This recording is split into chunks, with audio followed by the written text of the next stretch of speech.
Hey guys, তো আজকে তোমাদের সঙ্গে একটা জিনিস শেয়ার করতে আসলাম অনেক দিনের পর। তো খুব একটা তো ব্লগ আমার দেওয়া হয় না, তো ভাবলাম এটা তোমাদের সাথে শেয়ার করি। তো মানে কিভাবে বোঝাই তোমাদের আমি যে কতটা আনন্দ হচ্ছে। আসলে একটা ফোন হারিয়ে গেছিল, একটা ফোন হারিয়ে গেছিলো।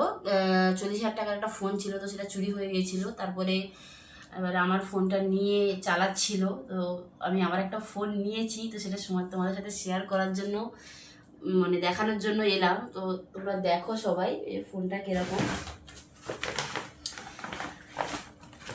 খুব বেশি দামও নয়, কম, মানে তোমাদের জন্যই তো কম, আমাদের জন্য অনেক বেশি, কারণ আমাদের সাধারণ ঘরে এগুলো অনেক বেশি। তো এই হচ্ছে ফোন।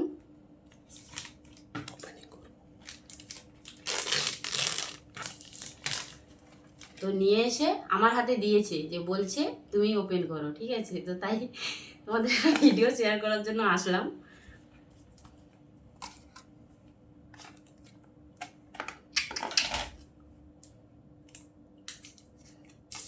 আগে যে ফোনটা কিনেছিলাম সেটা ওপেনিংয়ের সময় ভিডিও করিনি, কারণ দোকানে ছিলাম, লজ্জায় করতে পারিনি। এই হচ্ছে ফোন,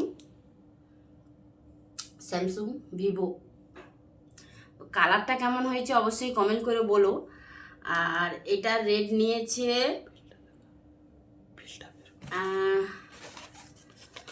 আমার তো ঠিক মনে নেই, তো বিলটাই আমি দেখি, মুখে বলবো না আমি, তো তোমরাই নিজেরা দেখো, খুব বেশি দামও নয়। এই হচ্ছে ফোন, ফোনের রেট তো তোমরা নিজেরাই দেখে দেখো। এটা হচ্ছে ফোনের রেট।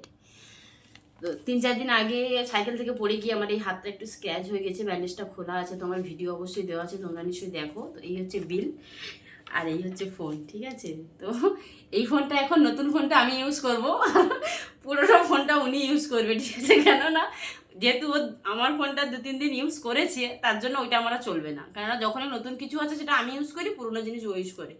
তো এটা এখন আমি ইউজ করবো। তো তোমরা কমেন্ট করে বলো কেমন হয়েছে, যে আমি মোটামুটি 1 বছরের মাথায় আবার একটা নতুন ফোন ইউজ করব। আমি জানি না এরকম কে করে, তো মানে বছর বছর যদি এরকম একটা নতুন ফোন থাকে, তো আমার তো মানে আমি নিজে বলতে পারছি না যে কতটা খুশি হয়েছে এই ফোনটায়, যে আমাকে এসে বলছে যে নতুন ফোনটা তুই ইউজ কর আর পুরোনোটা আমি ইউজ করি। তো তোমরা কমেন্ট করে অবশ্যই বলবে এটা মানে কেমন হয়েছে ফোনটা, ঠিক আছে। ওকে, বাই, টাটা।